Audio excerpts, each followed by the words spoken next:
Bismillahirrahmanirrahim. Assalamualaikum warahmatullahi wabarakatuh. Alhamdulillah wassalatu wassalamu ala rasulillah wa ala alihi wa ashabihi wa wala amma ba'du. Pemirsa TV yang dirahmati dan dimuliakan oleh Allah Subhanahu wa taala, jumpa lagi dalam program kesayangan kita bersama Dokter Anda. Bersama saya Khairul Tasnim Ilham. Pemirsa TV yang dirahmati dan dimuliakan oleh Allah Subhanahu wa taala, apa kabar Anda di malam hari ini? Mudah-mudahan semuanya dalam keadaan sehat walafiat insyaallah ta'ala. Di segmen kali ini, para pemirsa yang dirahmati dan dimuliakan oleh Allah Subhanahu wa ta'ala, kita akan kembali membahas tema yang menarik tentunya untuk kita simak bersama-sama dan untuk kita saksikan bersama-sama. Namun sebelumnya, telah hadir bersama saya di studio saat ini dokter Anda dan dokter kita yang mungkin masih terbilang baru bagi para pemirsa yang ada di rumah, karena memang baru kali ini beliau sebagai narasumber di program kita Dokter Anda. Kita akan menyapa terlebih dahulu Dokter Sahyudin. Assalamualaikum Dok. Waalaikumsalam warahmatullahi wabarakatuh. Bagaimana kabarnya Dok? Alhamdulillah baik. Sehat. Keluarga semuanya sehat Dok ya? Alhamdulillah. Aktivitas lancar-lancar saya Dok? Lancar saja. Alhamdulillah. Baik. Pemirsa TV yang terhormati dan dimuliakan oleh Allah Subhanahu wa taala, di segmen kali ini kita akan membahas tentang salah satu penyakit, yaitu penyakit kanker ya, tapi lebih kepada pencegahan dan deteksi secara dini ya, atau pencegahan dan deteksi dini penyakit kanker ini. Baik Dok, ya. Untuk menghabiskan waktu kami silakan Dok. Terima kasih. Assalamualaikum warahmatullahi wabarakatuh kepada pemirsa TV Umat ya. Saya memperkenalkan diri, saya Dr. Sahyudin. Saya bertugas di bagian penyakit dalam, divisi hematologi onkologi medik Rumah Sakit Wahidin Sudirohusodo Makassar. Ya, pada kesempatan ini saya akan membicarakan suatu penyakit yang sangat ditakuti oleh semua masyarakat di Indonesia dan di dunia, yaitu kanker. Ya. Jadi pada kesempatan ini saya akan membahas mengenai bagaimana mencegah dan menghindari kanker dan bagaimana cara hidup sehat untuk menghindari kanker ini, dan bagaimana mendeteksi dini adanya kanker. Kenapa? Karena kanker ini merupakan suatu penyakit yang berjalan memerlukan waktu yang begitu lama, dari kanker yang lesi jinak sampai mengarah ke lesi yang malignansi yang bisa menyebar ke seluruh tubuh. Jadi kita mempunyai banyak waktu untuk mendeteksi adanya penyakit kanker itu, mulai dari lesi yang minimal seperti itu. Oke, di sini mungkin akan kami menampilkan slide untuk pemirsa di rumah. Ya, kita lihat dengan judul Hidup Sehat Hindari Kanker. Nah, bagaimana? Apakah itu kanker? Jadi di sini kita melihat bahwa kanker itu adalah suatu benjolan yang abnormal atau biasa disebut dengan tumor. Jadi tumor itu sebenarnya ada dua, ada yang jinak dan ada yang ganas. Nah, tumor jinak itu ada sifatnya, jadi tumor itu dia berkapsul. Jadi tumor itu diseliputi oleh kapsul sehingga dia tidak akan menyebar keluar dari tempatnya. Jadi dia terfikser di dalam jaringan dan tidak menyebar luas. Yang kedua, tumor jinak itu tidak mempunyai potensi untuk menyebar ke tempat yang lain. Kenapa? Karena tidak mempunyai kemampuan untuk membentuk pembuluh darah baru. Yang ketiga, bahwa tumor jinak itu tidak akan membahayakan jiwa dan kehidupan. Nah, berbeda dengan tumor ganas. Tumor ganas ini dia tidak berkapsul sehingga dia mudah menyebar ke jaringan sekitarnya, seperti itu. Dan dia mempunyai kemampuan hidup dan bisa menyebar ke organ-organ lain sampai ke organ-organ jauh. Ya. Sehingga kanker ganas ini mempunyai potensi untuk membahayakan jiwa. Jadi dari sini kita lihat slide. Next. Ya. Ini sifat-sifat dari kanker ganas, dan kita lihat di sini di gambar ini kita lihat bahwa yang di sebelah kiri itu tumor yang jinak. Nah, kita lihat bahwa mengapa kita perlu membahas mengenai kanker? Ternyata bahwa kematian akibat kanker di seluruh dunia itu lebih tinggi, jauh lebih tinggi dibandingkan penyakit jantung dan stroke. Sedangkan kita saat ini cuma begitu takut dengan penyakit jantung dan stroke, padahal angka kematian kanker itu jauh lebih tinggi dari penyakit jantung dan stroke. Dan lebih tinggi dibandingkan total kematian akibat TBC, malaria, dan AIDS. Sehingga jumlah penderita kanker ini dari tahun ke tahun semakin meningkat dan diperkirakan akan meningkat 2 kali lipat ya di 20 tahun yang akan datang. Dan ternyata kanker ini lebih banyak diderita pada negara-negara yang sedang berkembang seperti negara kita Indonesia. Next. Slide. Ya, ini kanker ini merupakan puncak dari penyakit-penyakit yang lain ya. Slide. Nah, mengapa perlu membahas kanker? Karena saat ini kita banyak sekali mendapat informasi yang salah, misalnya melalui media televisi, media-media koran, dari pihak-pihak yang tidak bertanggung jawab yang menyebarkan sesuatu yang menjanjikan bahwa ada obat yang sebenarnya tidak bisa menyembuhkan kanker. Ada banyak sekali, ada di koran-koran, ada seperti sarang semut, keladi tikus, apa segala macam yang belum diteliti secara ilmiah. Tapi ada juga beberapa obat-obat fitofarmaka yang sudah terbukti. Jadi kita tidak bisa menutup mata bahwa ada beberapa obat-obat fitofarmaka yang bisa berperan terhadap penyembuhan kanker. Seperti misalnya kurkuma longa, ya, itu sudah ada obatnya.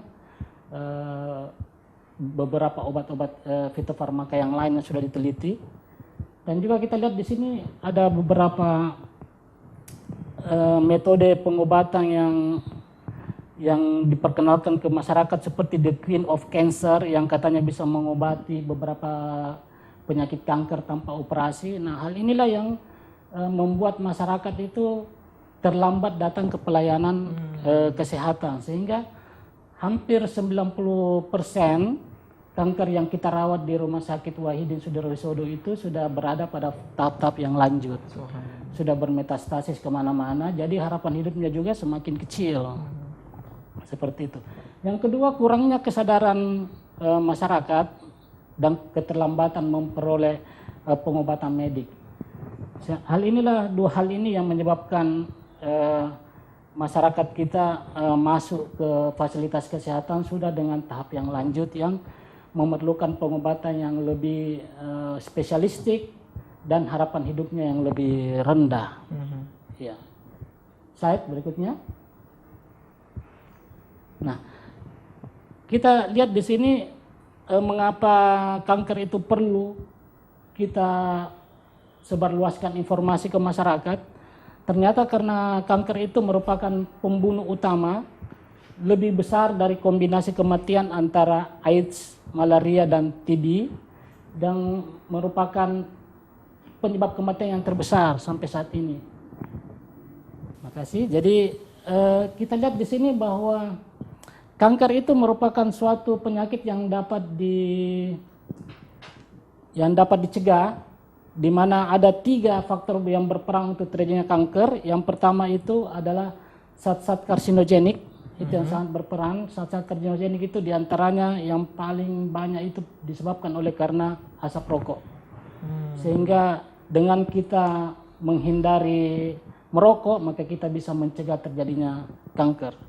Selain asap rokok juga bisa beberapa zat-zat kimia yang ini sangat susah sekali kita hindari karena makanan kita ini sudah rata-rata sudah terkontaminasi dengan berbagai zat kimia, ya, terutama makanan-makanan yang cepat saji yang beredar itu yang banyak mengandung MST, banyak mengandung zat-zat pengawet, zat pewarna, ya, semua itu merupakan zat-zat yang bisa memicu terjadinya kanker. Yang berikutnya adalah diet yang tidak sehat. Di mana kita sering sekali ya makan makanan yang tidak sehat. Jadi kita dianjurkan bagaimana kita melakukan healthy diet. Jadi healthy diet itu mengkonsumsi makanan yang sehat.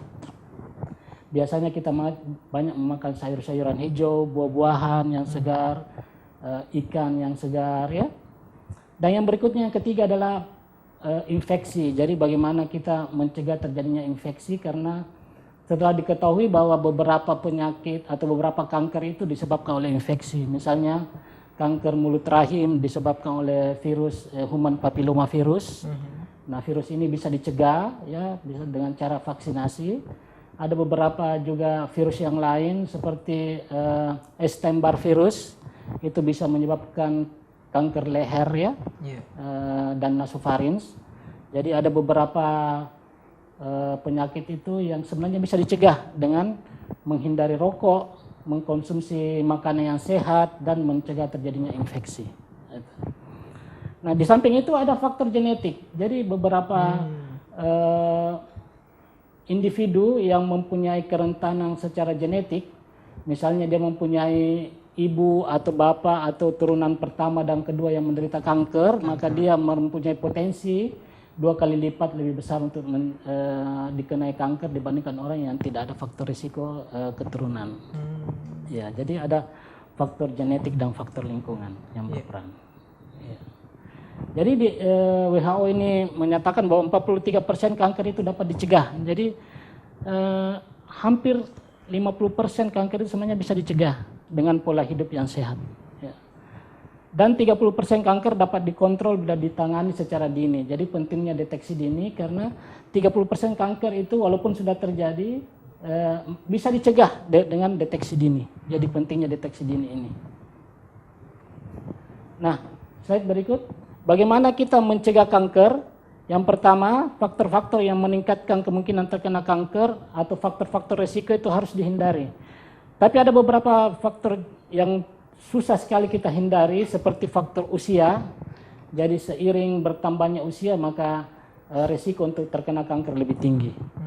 Dengan demikian pula gender. Jadi ada beberapa kanker tertentu yang lebih sering mengenai wanita, seperti kanker payudara atau kanker mulut rahim. Ada juga beberapa kanker yang sering mengenai laki-laki, seperti head and neck kanker ya, kanker kepala dan leher, kanker prostat ya.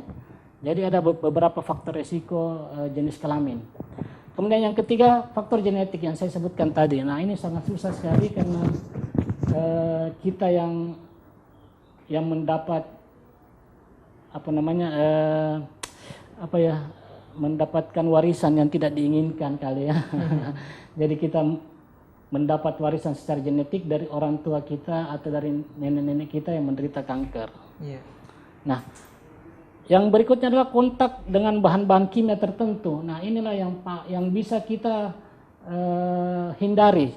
Jadi bagaimana kita menghindari bahan-bahan yang bersifat karsinogenik seperti tembakau atau rokok. Jadi kita sebaiknya menghindari rokok, biar kita aktif atau pasif. Jadi walaupun kita tidak merokok, tapi kalau di sekeliling kita orang yang merokok, kita juga bisa terkena. Bahkan pasif mungkin bisa lebih parah. Iya, bisa lebih parah. Kemudian bahan-bahan pengawet. Nah, ini sangat susah sekali. Hampir semua makanan kita, apalagi makanan-makanan ringan yang anak-anak konsumsi itu hampir rata-rata mengandung zat-zat pengawet ya. Seperti MST dan zat-zat pewarna yang itu susah sekali kita menghindari. Zat-zat pewarna, begitu banyak zat-zat pewarna makanan yang ada di Indonesia yang tidak aman ya. Kemudian radiasi ini seperti sinar pengion ya, dan beberapa virus yang saya jelaskan tadi, bahwa ada virus-virus tertentu yang bisa menyebabkan terjadinya kanker, seperti virus tadi Epstein-Barr virus ya, human papillomavirus yang bisa menyebabkan terjadinya kanker. Nah, faktor-faktor ini dapat dicegah dengan pencegahan primer atau menghindari faktor risiko. Jadi bagaimana kita mengkonsumsi makanan yang sehat, bagaimana kita menghindari rokok, bagaimana kita menghindari makanan-makanan yang diawetkan, ya, itu semua penting untuk bagaimana kita mencegah terjadinya kanker. Slide. Next, berikutnya. Nah, kita lihat di sini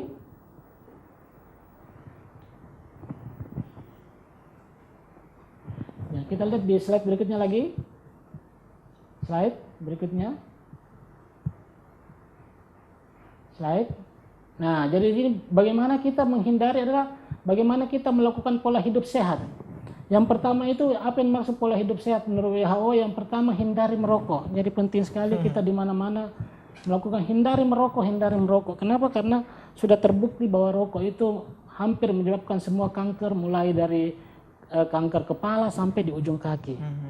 Yang kedua, lakukan healthy diet. Jadi bagaimana mengkonsumsi makanan-makanan yang sehat. Kalau kita lihat di layar ini, buah-buahan segar, ya, sayur-sayuran segar, itu merupakan diet yang sehat. Jadi kita menghindari fast food, kita menghindari makanan-makanan cepat saji. Lebih bagus kita kembali ke alam kembali, kita mengkonsumsi sayuran dan buah-buahan yang segar. Yang ketiga, bagaimana kita mencegah infeksi. Bagaimana kita mencegah infeksi? Ya, slide. Nah, kita berbicara sedikit mengenai tembakau. Apa efek negatif dari tembakau? Setelah diketahui beberapa penelitian bahwa faktor yang meningkatkan risiko terjadinya kanker itu ada 15 tipe kanker yang disebabkan oleh tembakau. Jadi begitu besar. Yang berikutnya bahwa orang yang tidak merokok 2 kali lebih mungkin mencapai usia 80 tahun dibandingkan orang yang merokok. Jadi lebih bagus kita tidak merokok dibandingkan merokok karena umur kita jauh lebih panjang daripada kita merokok. Jadi bukan cuma kanker tapi semua penyakit jantung, ya, diabetes dan semua penyakit yang lain disebabkan juga salah satu penyebabnya adalah merokok. Dan dikatakan bahwa perokok 15 kali lebih mungkin terkena kanker paru-paru. Jadi erat hubungannya antara kanker paru-paru itu dengan merokok. Jadi 15 kali lebih tinggi, sangat luar biasa ya, 15 kali lebih tinggi untuk kejadian kanker paru-paru, rongga mulut dan tenggorokan dibandingkan orang yang tidak merokok. Nah, ini sudah diteliti oleh beberapa penelitian. Slide berikutnya. Nah, ini kita lihat slide ini. Efek daripada tembakau, semua tumor hampir semuanya yang disebabkan oleh tembakau. Kita lihat mulai dari atas itu, orofaring, larynx, ya, esophagus, trachea, lambung, lever, pankreas, ginjal, cervix, saluran cerna, semua, hampir semua kanker disebabkan oleh asap rokok. Dan beberapa penyakit juga, penyakit kronik seperti stroke, ya, periodontitis, arteri koroner disease, pneumonia, ya, banyak sekali. Jadi banyak sekali penyakit yang disebabkan oleh merokok. Mungkin karena inilah agama melarang ya rokok, ya. Betul. Ya, karena agama sudah dari berapa puluh tahun yang lalu sudah bisa memprediksi bahwa di dalam rokok itu banyak sekali mudaratnya. Ya, ini sudah dibuktikan dengan penelitian saat ini. Nah, ini kalau kita lihat di sini, slide berikutnya. Kita lihat di sini bahwa di tembakau itu banyak sekali zat kimia yang terkandung. Kalau kita lihat ini ada butan, ya, ada kadmium, stearit, heksamin, banyak sekali zat-zat kimia yang berpotensi merusak tubuh kita. Slide. Nah, jadi bukan cuma perokok saja yang bisa terkena, tapi perokok pasif. Jadi dianukan bahwa ibu-ibu yang mempunyai suami yang perokok sebaiknya diingatkan untuk bisa berhenti merokok, karena dia bisa merugikan istri dan anak-anaknya di rumah. Ya.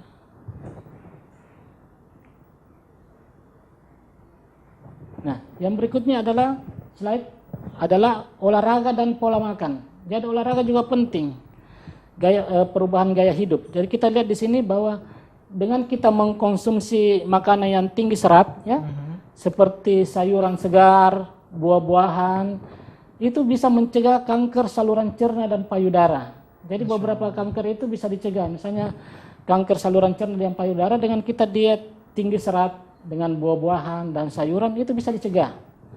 Kemudian dia mengkonsumsi rendah lemak, ya, misalnya mengurangi mengkonsumsi daging merah, daging olahan, dan kita ganti dengan memakan ikan atau unggas, itu bisa mencegah kanker saluran cerna dan payudara. Ya. Jadi sebaiknya kita mengkonsumsi ikan saja lebih bagus daripada banyak mengkonsumsi daging-daging merah. Tapi jangan juga tidak makan, karena tubuh kita juga memerlukan beberapa zat yang terkandung di dalam daging, tapi dikurangi. Ya. Kemudian menghindari makanan yang diawetkan. Nah, ini yang paling banyak kita makan. Semua makanan-makanan ringan, makanan kecil, itu semua adalah makanan yang diawetkan. Nah, dengan kita menghindari makanan yang diawetkan, apalagi makanan yang mengandung zat kimia, yang diasinkan, yang diasapkan, nah itu maka kita bisa mencegah kanker saluran cerna dan kanker kepala dan leher. Nah, ini yang paling banyak sekali di masyarakat kita, khususnya di Sulawesi ini. Banyak sekali makanan-makanan itu yang diasinkan, ikan asin, ikan yang dikeringkan, ikan yang diasapkan, ikan-ikan asap. Kita punya masyarakat di Sulawesi dan di Sulawesi Tenggara itu sering sekali mengkonsumsi ikan asap. Yang diasap itu sebenarnya sangat berbahaya, dia bersifat karsinogenik, apalagi yang diasap itu sampai lama sekali sehingga kulitnya itu hangus. Nah, itu ada zat-zat karsinogenik di situ. Jadi sebaiknya dihindari pengasapan dan pengasinan. Asap pun berbahaya. Iya, sangat berbahaya untuk.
Hormon itu juga bisa memicu terjadinya kanker, seperti itu ya. Senyawa anilin, pewarna tekstil. Nah, ini yang sudah diketemukan bahwa beberapa makanan kita itu ternyata dipakai pewarna tekstil. Nah, itu yang paling berbahaya, sehingga dan ini susah sekali kita untuk mendeteksi. Betul. Sedangkan kita punya makanan itu yang tidak terdaftar di Badan POM itu, anak-anak makan di sekolah-sekolah itu tidak dideteksi dengan baik oleh sehingga bisa saja di makanan itu dia memakai pewarna tekstil. Ya, ada beberapa makanan-makanan itu yang sudah diteliti, dibawa ke laboratorium, ternyata dia memakai pewarna dari tekstil. Nah, inilah yang sangat berbahaya sekali, karena ini merupakan zat-zat yang sudah terbukti akan menyebabkan terjadinya kanker. Seperti itu. Yang berikutnya, slide berikutnya mengenai pencegahan infeksi. Jadi beberapa jenis kanker sudah diketahui akan menyebabkan terjadinya kanker. Salah satunya itu Epstein-Barr virus, itu penyebab kanker nasofaring dan limfoma. Human papilloma virus, ini adalah virus yang paling banyak menyebabkan terjadinya kanker mulut rahim atau kanker serviks ya. Hepatitis D dan C yang bisa menyebabkan terjadinya kanker hati. Helicobacter pylori yang bisa menyebabkan kanker lambung, dan schistosoma yang bisa menyebabkan kanker buli-buli. Jadi beberapa infeksi-infeksi ini harus ditangani dengan cepat. Kenapa? Karena kalau tidak ditangani dengan cepat, dia bisa berpotensi untuk menyebabkan terjadinya kanker. Nah, kita bicara mengenai kanker yang paling sering ditemukan pada wanita, yang merupakan pembunuh terbesar, itu ada dua. Yang pertama adalah kanker payudara dan kanker mulut rahim. Ini merupakan kanker yang paling sering kita temukan di klinik dan penyebab kematian terbesar pada wanita. Ya, jadi kita bicara sedikit mengenai kanker payudara. Apa faktor risiko? Jadi di sini dikatakan bahwa jenis kelamin perempuan berisiko. Jadi satu di antara 100 itu wanita itu akan menderita kanker payudara. Ya. Umur juga, jadi umur berperan.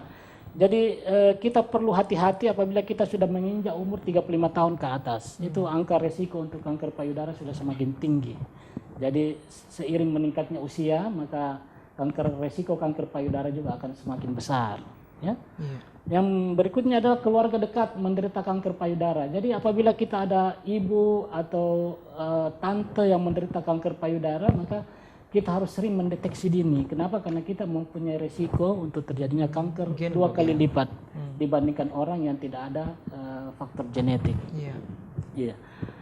Atau kita yang mengalami penyakit payudara jinak seperti fibrokistik, ya, infertilitas, menarse dini atau menopause yang terlambat. Jadi anak-anak yang haid pertamanya itu lebih muda, itu lebih rentan terkena kanker dibandingkan orang yang haid pertamanya lebih lama. Nah, yang itu. Dan menopause juga. Orang yang menopausenya itu lama, umurnya sudah tua sekali baru menopause, dia mempunyai risiko untuk mendapatkan kanker lebih besar daripada orang yang menopausenya lebih cepat.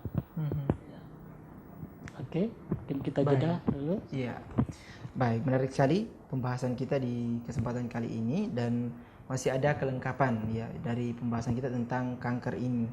Dan tadi telah disebutkan beberapa penyebab-penyebab, Dok, ya. Mulai dari faktor makanan, kemudian juga pola hidup yang kurang sehat, dan tadi lebih dititik beratkan pada rokok ini, Dok, ya. Ini bagaimanapun juga ini kebanyakan kita jumpai di tengah masyarakat, masih kurangnya kesadaran gitu untuk meninggalkan rokok ini. Padahal kan yang saya tidak habis pikir, Dok, karena sudah tertulis di situ dengan sangat terang bahwasanya merokok dapat mencegah kanker, serangan jantung, tapi nyatanya masih banyak yang mengkonsumsi rokok ini. Betul sekali. Dan fatalnya bukan cuma bagi pengkonsumsi rokok, Dok, tapi orang-orang yang menghirup di sekitarnya ini bahkan bisa lebih parah daripada orang yang merokok. Baik, pemirsa yang dirahmati Allah Subhanahu wa taala. Baik, kami masih akan kembali di program dokter Anda, tetap bersama kami.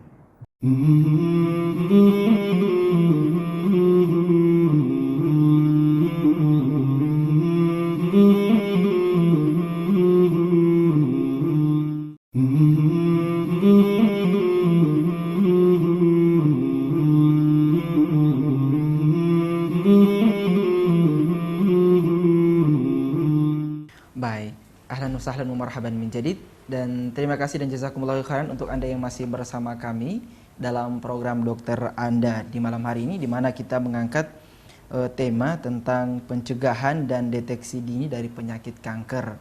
Dan dari penjelasan singkat dokter tadi, kita mengambil pelajaran bahwa ternyata kebanyakan kita yang mengalami kanker yang resikonya sampai pada kematian adalah kita yang tidak memahami gejala-gejala kanker ini, sehingga ketika kita memeriksakannya ini sudah kondisinya sudah sangat parah, Dok, ya. Sudah sangat lanjut. Nah, makanya penting sekali untuk kita cegah sejak dini dan mengetahui sejak dini daripada penyebab kanker ini. Baik dok, mungkin masih ada kelanjutan ini dari pembahasan kita, bisa dilanjutkan sedikit. Ya, terima kasih. Jadi kita kembali lagi membahas mengenai faktor risiko kanker payudara tadi. Jadi yang pertama kita kembali mengulang bahwa jenis kelamin perempuan, yang kedua umur, ada riwayat keluarga yang menderita kanker, adanya penyakit payudara, ya, menarse yang lebih muda dan menopause yang terlambat, itu juga penyebab terjadinya kanker. Yang berikutnya adalah kehamilan pertama setelah 30 tahun tidak menikah. Jadi dianjurkan memang angka risiko terjadinya kanker itu lebih besar pada orang yang tidak menikah. Baik dok, sebelum lanjutnya kita akan angkat telepon terlebih dahulu dok. Ya, Iya, okay. baik. Ya, halo, assalamualaikum. Halo, assalamualaikum. Halo, assalamualaikum.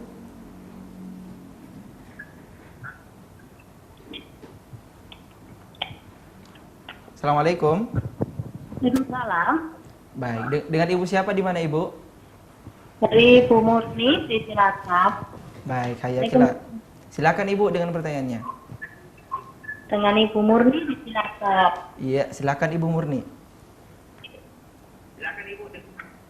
Iya, ini saya mau tanya. Iya, mau tanya dokter. Iya Bu, mari.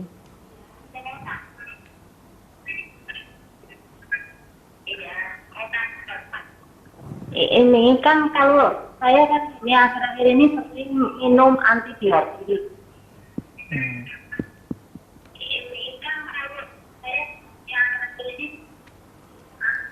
Mohon maaf Ibu, bisa suara TV-nya dikecilkan? Suara TV-nya Ibu dikecilkan terlebih dahulu. Ya, lanjut Ibu. Iya, iya. Nah, ini kan saya sering minum antibiotik karena sakit apa tipe, terus ada infeksi di telinga. Itu apa bisa menyebabkan kanker apa gimana? Makasih dokter. Sudah jelas dok? Ya, antibiotik apa Bu ya yang diminumnya? Ibu Murni, halo. Iya, halo. Antibiotik apa Bu yang diminum namanya? Halo? Ya. Antibiotik apa yang diminum? Antibiotik apa yang diminum Ibu Murni? Antibiotik itu ya antibiotiknya lupa, tapi ya itu untuk ya, apa tipe. Oke. Terus terkenal lagi apa keputihan ya gitu loh. Jadi Ya. 1 bulan saya hampir 4 kali konsumsi itu antibiotik. Iya, iya. Baik. Terima kasih Ibu Murni. Iya, Assalamualaikum. Assalamualaikum warahmatullahi wabarakatuh. Ya, silakan dok. Ya.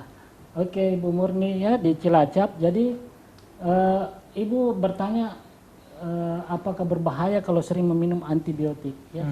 Sebenarnya antibiotik itu yang berbahaya kalau kita minum tanpa indikasi. Tanpa indikasi. Iya, jadi kalau misalnya antibiotik itu diberikan oleh seorang dokter, maka dokternya sudah akan memberikan antibiotik itu sesuai indikasi, maka tidak akan menyebabkan kanker, Ibu. Ya, jadi antibiotik tertentu aja dan dalam jangka waktu yang lama yang bisa menyebabkan. Ya, jadi kalau misalnya sesuai dengan indikasi, saya rasa tidak akan menyebabkan terjadinya kanker. Dan untuk terjadinya kanker itu Bu banyak sekali faktor yang berperan. Jadi Ibu tidak usah takut kalau misalnya cuma gara-gara antibiotik, karena banyak sekali faktor. Yang pertama faktor genetik. Jadi kalau Ibu tidak mempunyai faktor genetik, walaupun ada faktor lingkungan, kanker itu akan susah untuk terjadi. Jadi harus ada faktor genetik dan lingkungan. Lingkungan pun itu harus tidak semua lingkungan yang penyebab kanker itu orang bisa terkena kanker. Tergantung bagaimana jumlah. Jadi ya, jumlah dan terpapar dalam jangka waktu yang lama.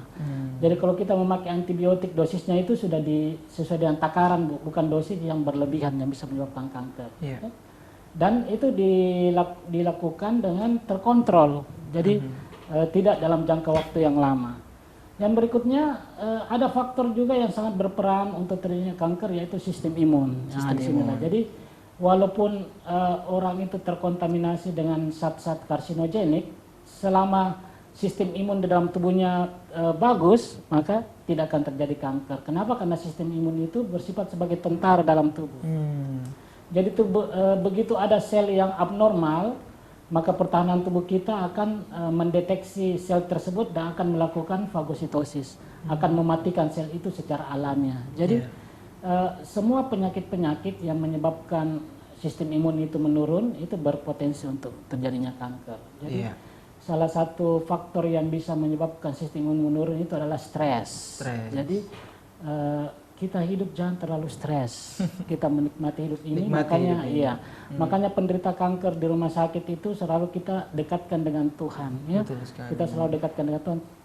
Kenapa? Ternyata bila dia didekatkan, dia banyak bersikir atau membaca ayat-ayat suci atau melakukan sholat, maka ada ketenangan di dalam jiwa. Nah, dengan adanya ketenangan dalam jiwa, maka sistem imun itu akan berkembang dengan baik untuk melawan sel-sel kanker. Jadi tidak usah takut Bu, masih banyak faktor lain yang berperan.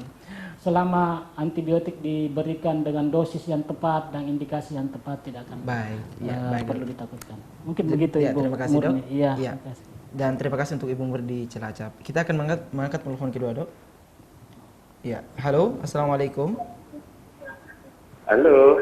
Assalamualaikum. Waalaikumsalam warahmatullahi wabarakatuh. Dengan Bapak siapa di mana Pak? Waalaikumsalam. Waalaikumsalam. Iya. Dokter mau nanya ini. Iya. Dari Malang ini dokter. Baik, silakan Bapak. Pak siapa ya? Dokter mau nanya. Minta maaf Pak. Ini Pak Budi dari Malang. Iya, Bapak Budi, suara TV-nya bisa dikecilkan terlebih dahulu. Oh ya. Baik. Nah dokter ya. Iya, silakan. Iya. Kira-kira kalau minum susu kambing etawa itu apakah bisa mencegah penyakit kanker secara dini? Apa? Susu bisa diulangi Pak pertanyaannya? Pak Budi. Oke, terima kasih. Itu aja dokter. Monggo, assalamualaikum. Assalamualaikum warahmatullahi. Yang saya tangkap Dok, susu kambing gitu. Susu kambing. Oh iya. Oke. Silakan Dok. Ya, makasih ya Pak Budi. Pak Budi ya. Jadi etawa ya, susu etawa ya. Oke. Susu dari kambing ya. Ya, jadi begini Pak. Susu itu ada apapun jenis susunya, susu itu akan meningkatkan sistem tubuh. Jadi susu itu banyak mengandung zat-zat yang sangat dibutuhkan oleh tubuh ya. Ada kalsium, ada beberapa mineral, vitamin di dalam susu itu. Jadi susu apa saja yang kita minum itu bisa meningkatkan daya tahan tubuh. Jadi bisa, tapi secara klinis bahwa susu kambing itu bisa mencegah kanker itu belum ada yang meneliti ya. Tetapi mungkin dengan kita mengkonsumsi susu itu adalah salah satu makanan yang sehat. Seperti saya bilang tadi, salah satu dari 3 tahap yang kita lakukan untuk mencegah. Yang pertama adalah menghindari rokok, yang kedua atau zat-zat karsinogenik yang lain, yang kedua pola hidup sehat. Dengan mengkonsumsi susu itu adalah salah satu langkah untuk pola hidup sehat. Sehingga susu apa saja sama saja Pak. Kenapa? Karena dalam susu itu terdapat banyak sekali zat-zat yang berguna untuk tubuh, apalagi susu kambing ya, karena Nabi juga dulu menganjurkan kita minum susu kambing ya. Kenapa? Karena memang di dalam susu itu banyak tergantung zat-zat yang dibutuhkan oleh tubuh. Demikian. Baik, terima kasih untuk Bapak Budi di Malang yang telah bertanya di kesempatan kali ini, dan kami sampaikan sekali lagi kepada pemirsa yang ingin menelpon atau menghubungi kami melalui line telepon agar mendengarkan kami atau bertanya melalui telepon genggamnya secara langsung dan tidak mendengarkannya melalui TV.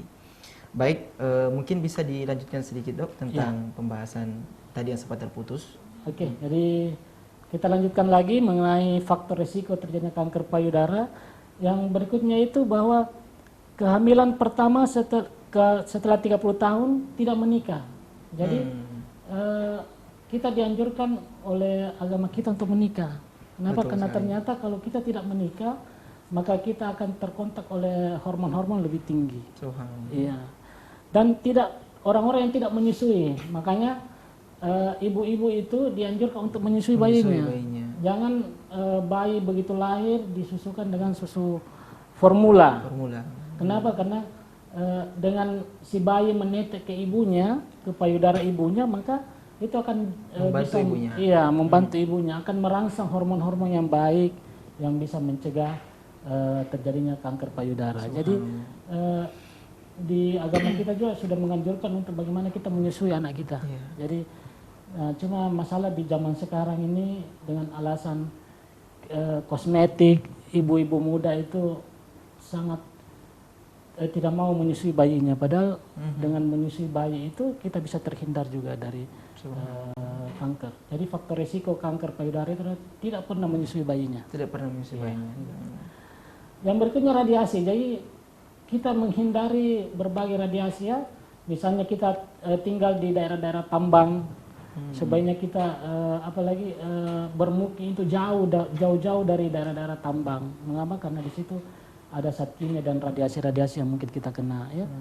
Bisa kita menghindari pemeriksaan-pemeriksaan yang memakai zat radioaktif. Ya. Tapi tidak usah takut kalau di rumah sakit itu sudah diatur dosisnya. Jadi bukan dosis yang bisa menyebabkan terjadinya kanker. Beda dengan kita terpapar dengan radiasi pabrik atau bom atom atau nuklir begitu ya. Itu radiasi yang sangat tinggi.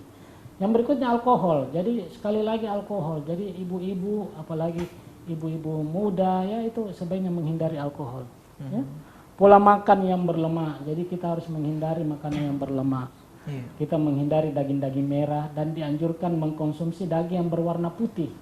Daging yang berwarna putih itu seperti daging ikan ya. Jadi ikan itu apalagi ikan laut dalam itu sangat dia mempunyai lemak-lemak yang baik untuk tubuh, bukan lemak jahat ya. Jadi kita lebih banyak dianjurkan untuk mengkonsumsi ikan laut atau unggas. Ya, dibandingkan dengan mengkonsumsi daging-daging merah seperti sapi dan kerbau ya. Jadi kita harus menghindari, mengurangi, bukan sama sekali tidak makan Bu ya, karena ada juga zat-zat yang kita butuhkan ya, tapi dikurangi. Nah, inilah faktor-faktor risiko yang dapat dicegah untuk terjadinya kanker payudara. Nah, kita lihat begini di sini bahwa sebenarnya hanya ada sebagian besar kanker itu yang bisa dihindari. Bisa dihindari. Bagaimana cara menghindari kanker payudara? Yang pertama, bagaimana kita tetap hidup sehat ya. Tetap hidup sehat, banyak berolahraga, menghindari mengkonsumsi alkohol ya. Dan menyusui bayi. Ya, jadi kita lihat ini di poin keempat itu kita harus menyusui bayi. Kenapa? Karena dengan menyusui bayi itu kita akan terhindar dari kanker payudara.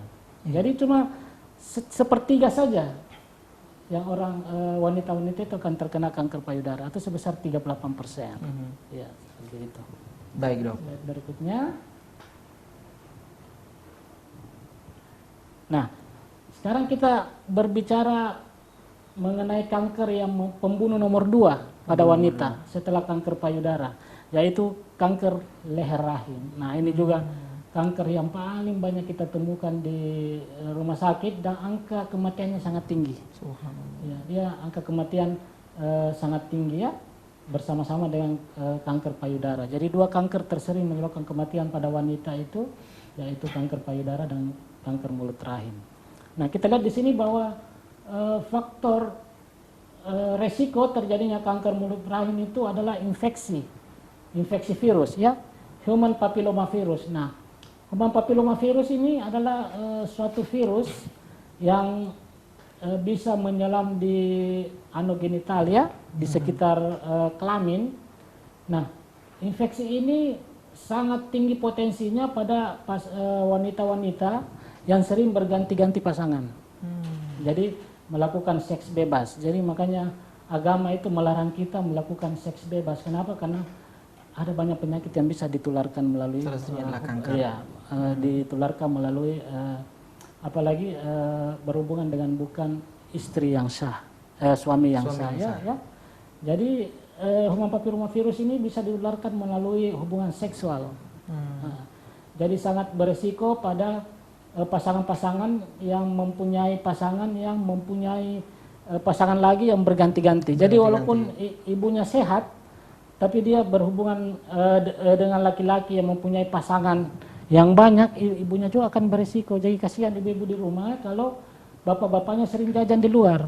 Nah itu, jadi mungkin sebenarnya penyakit kanker ini kalau kita berpegang teguh kepada agama, sekarang susah sekali kita akan kena. Kenapa? Karena agama sudah mengatur semua.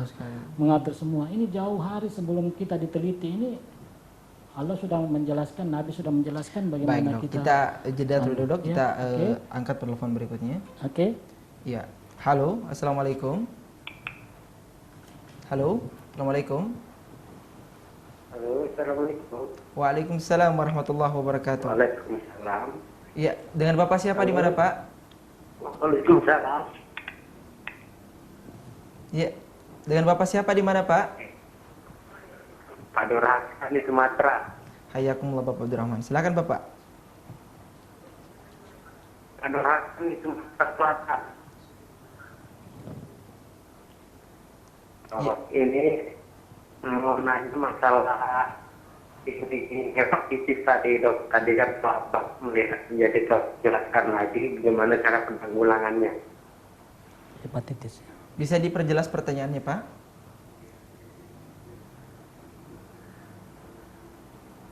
Halo? Iya. Iya, tadi masalah penyakit hepatitis. Oke. Tapi kuning kalau nggak salah. Iya. Liver. Hepatitis. Iya. Baik. Oh iya. Terima kasih ya. Assalamualaikum. Waalaikumsalam warahmatullahi Ya, wabarakatuh. makasih Pak. Siapa tadi ya? Bapak Abdurrahman. Ya, Bapak Abdurrahman di Sumatera. Jadi betul sekali Pak.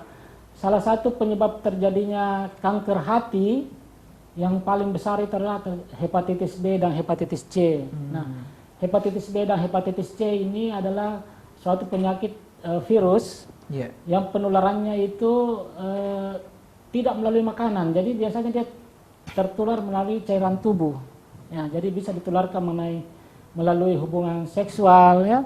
Bisa ditularkan melalui darah, produk darah, ya. Jadi bagaimana kita menghindari adalah bagaimana kita menghindari memakai jarum-jarum suntik yang sering dipakai berganti-ganti, ya. Makanya kita di dokter itu jarum suntiknya itu disposable, satu kali pakai. Jadi begitu pakai buang.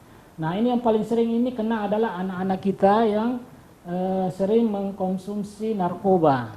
Jadi sering berganti-ganti jarum suntik, berpindah dari satu teman ke teman yang lain, itu bisa berpotensi untuk terjadinya penularan hepatitis. Nah, yang berikutnya melalui transfusi darah. Jadi transfusi darah juga. Tapi alhamdulillah sekarang di seluruh center di rumah sakit, sebelum kita melakukan pengambilan donor, kita sudah melakukan screening terhadap hepatitis B dan hepatitis C. Jadi sudah hampir minimal sekali kita akan tertular melalui transfusi darah. Hampir tidak lagi. Kenapa? Karena kita sudah screening. Harus bersih dari hepatitis B dan C baru kita boleh mendonorkan darah. Yang berikutnya adalah bagaimana kita bisa melakukan vaksinasi. Iya, jadi hepatitis B dan hepatitis C itu ada vaksinnya, Pak. Sebaiknya kita itu divaksin untuk meningkatkan kekebalan tubuh terhadap virus hepatitis. Nah, itu sudah banyak dijual bebas di dokter-dokter klinik juga, di pelayanan primer juga sudah dianjurkan untuk pemberian vaksinasi. Kemudian yang berikutnya, kalau misalnya kita sudah terkena penyakit dan sudah didiagnosa penyakit hepatitis, maka kita harus berobat ke center yang lebih bagus untuk hepatitis kita diobati, dieradikasi, disembuhkan supaya virus itu tidak bersarang terus di dalam hati dan bisa menyebabkan terjadinya kanker hati. Jadi ada beberapa pencegahan yang tadi saya jelaskan. Hindari jarum suntik dan vaksinasi. Baik, terima kasih Dok dan terima kasih Bapak Abdurrahman di Sumatera. Dan ini ada beberapa pesan singkat yang masuk Dok, mungkin kami akan bacakan. Pertama dari Umi Fadli di Sinjai, Hayakillah. Mudah-mudahan sehat selalu insyaallah taala. Pertanyaannya Dok, tadi sempat disebutkan tentang ikan yang diasapi. Yang dimaksud dengan ikan yang diasap itu bagaimana modelnya dan apa ada kesamaan dengan ikan yang dibakar dan dari segi apanya yang membahayakan kesehatan? Terima kasih. Silakan Dok. Ya, makasih ya.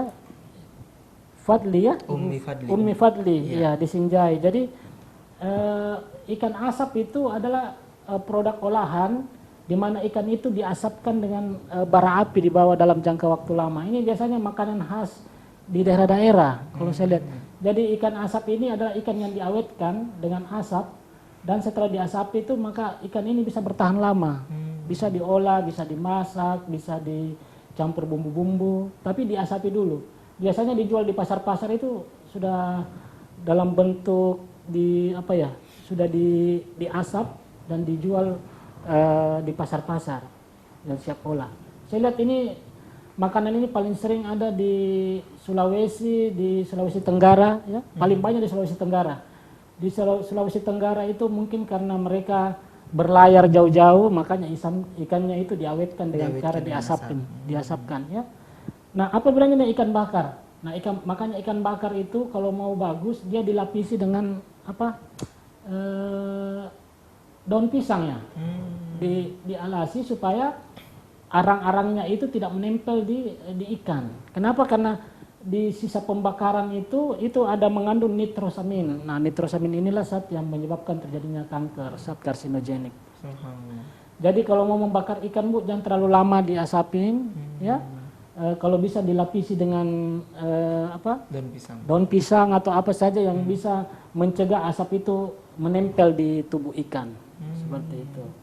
Tapi kalau kita mau membakar ikan boleh aja, tapi sekali-sekali, jangan terlalu sering, karena yang saya sebut tadi bahwa zat karsinogenik itu ditentukan oleh dosis dan oleh lamanya kita mengkonsumsi. Jadi kalau misalnya kita bakar ikan sekali sebulan, saya rasa enggak, ya. Tubuh kita masih mempunyai sistem imun yang bisa menetralisir itu racun. Tapi kalau kita membakar ikan sering, mengkonsumsi dan dibakar dalam jangka waktu yang lama, ya itu yang paling berbahaya. Baik, ya, terima kasih, Dok, dan terima kasih untuk Mufadli di Sinjai. Pertanyaan yang kedua, Dok, dari Ali di Banyuwangi. Hayakallah untuk Ali di Banyuwangi.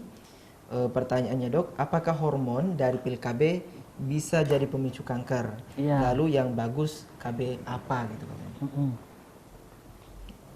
Ya, makasih. Ali Banyuwangi. Ya, jadi seperti saya katakan tadi bahwa salah satu zat yang bisa memicu terjadinya kanker, salah satunya adalah hormon. Ya, jadi alat kontrasepsi yang mengandung hormon bila dipakai dalam jangka waktu lama mempunyai potensi untuk menyebabkan terjadinya kanker. Jadi sebenarnya kalau bertanya metode keluarga berencana yang paling aman ada namanya coitus interruptus, ya. Jadi kita melihat kalender kita punya istri kapan masa subur. Nah, pada saat masa subur itu kita sebaiknya menghindari hubungan dengan istri kita. Jadi ada istilahnya haid, pantan bebas. Jadi begitu selesai haid, ada 2 minggu setelah haid itu adalah masa-masa yang beresiko untuk terjadi kehamilan. Maka dihindari berhubungan suami istri di minggu pertama atau minggu kedua. Yang paling aman itu adalah seminggu menjelang haid berikutnya. Di situ sudah aman, bukan masa subur lagi. Tapi mungkin bapak-bapak agak susah juga, ya.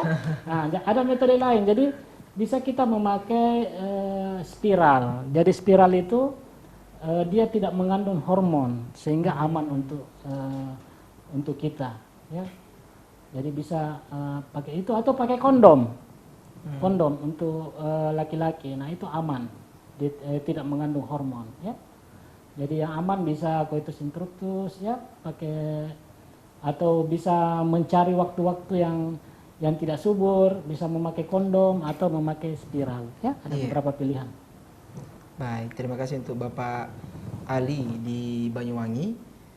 Selanjutnya, Dok, ini dari Ibu Ana di Selayar. Ya, Ibu Ana di Selayar. Hayakil Ibu Ana di Selayar. Assalamualaikum warahmatullahi wabarakatuh, Dok. Apakah bahan pembersih lantai seperti Vortex bisa juga menyebabkan kanker? Ya, ya, makasih. Ya, betul Ibu Ana, ya. Jadi salah satu zat kimia yang bisa menyebabkan kanker itu adalah Vortex, ya. Ya, itu merupakan zat kimia. Jadi kita hampir di kehidupan kita sehari-hari itu terkontak dengan zat-zat kimia.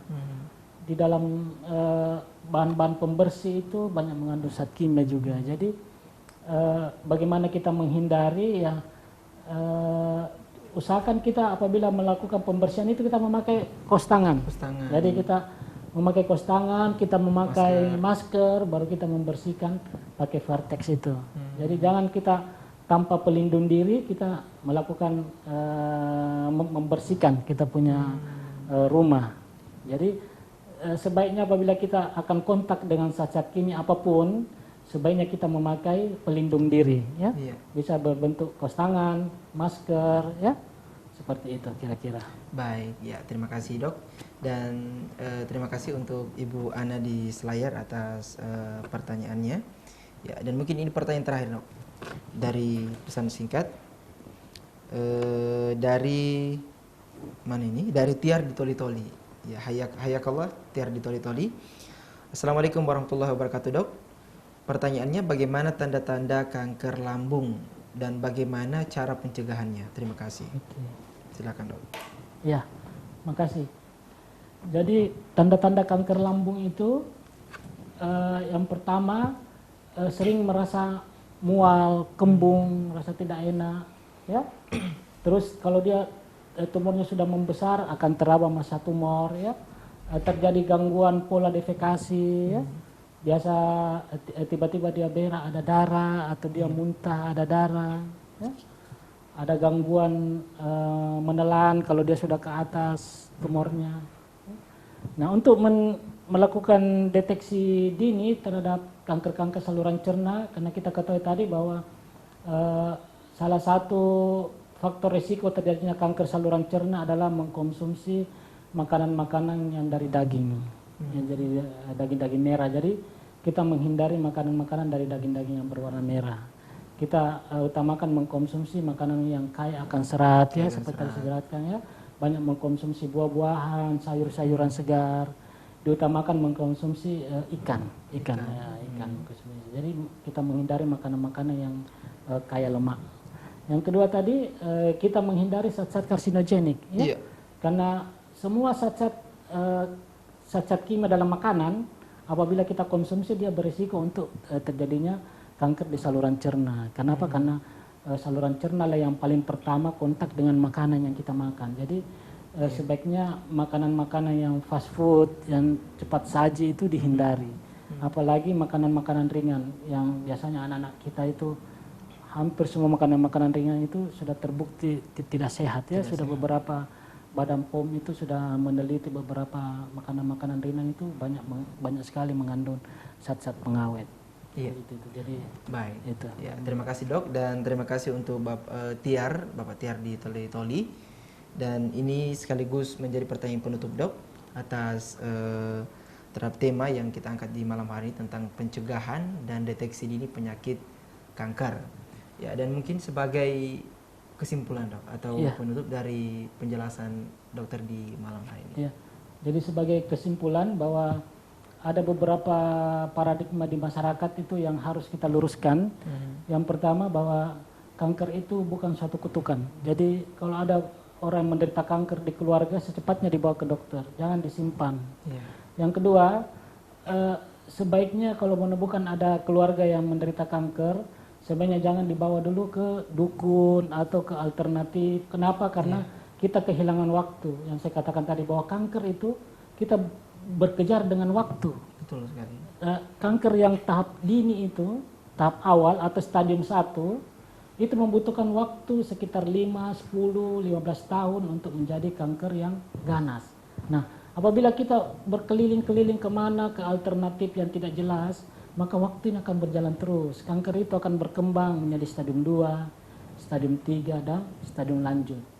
Kenapa? Karena hampir 90% tumor yang kita rawat di Rumah Sakit Wahidin Sudirohusodo adalah tumor-tumor yang stadium 4, sudah stadium lanjut. Kenapa? Waktu habis dengan berobat alternatif, ke dukun, kemana, karena takut penyakitnya diketahui. Ya, seperti itu. Yang ketiga, anggapan yang salah di masyarakat bahwa kanker itu tidak bisa diobati. Tidak, kanker itu bisa diobati. Apalagi kanker-kanker stadium 1, 2 itu bisa sembuh dengan sempurna. Stadium 3, apalagi dengan perkembangan teknologi sekarang, ada kemoterapi, ada targeting terapi, ada radioterapi.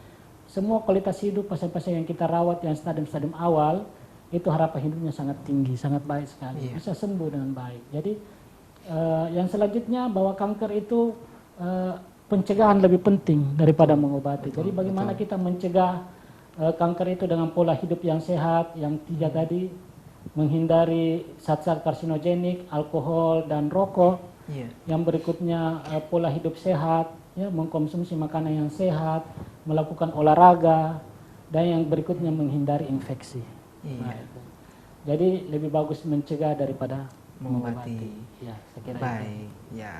Mencegah lebih baik daripada mengobati. Itu kata kunci bagi para pemirsa yang ada di rumah. Bagi kita yang ingin terhindar dari penyakit yang ganas ini, yang dikatakan menjadi penyakit yang pembunuh, bisa dikatakan Nomor nomor satu di dunia, penyakit kanker ini. Baik, terima kasih Dok atas waktunya dan ilmunya di malam hari ini. Terima kasih. Dan terima kasih pula kepada para pemirsa yang telah menyaksikan program dokter Anda, dan terkhusus untuk para pemirsa yang telah bergabung melalui pertanyaannya di malam hari ini. Jazakumullahu khairan, dan kami mohon maaf atas segala kekurangan. Saksikan terus program dokter Anda setiap Ahad malam mulai dari pukul 8 hingga dengan pukul 20 hingga dengan pukul 21 waktu Indonesia bagian Barat. Saya Khairul Tasnim Ilham dan mewakili seluruh kerabat kerja yang bertugas di malam hari ini pamit undur diri dari hadapan Anda. Subhanakallah bihamdik asyhadu an la ilaha illa anta astaghfiruka wa atubu ilaik. Wassalamualaikum warahmatullahi wabarakatuh. Waalaikumsalam warahmatullahi wabarakatuh.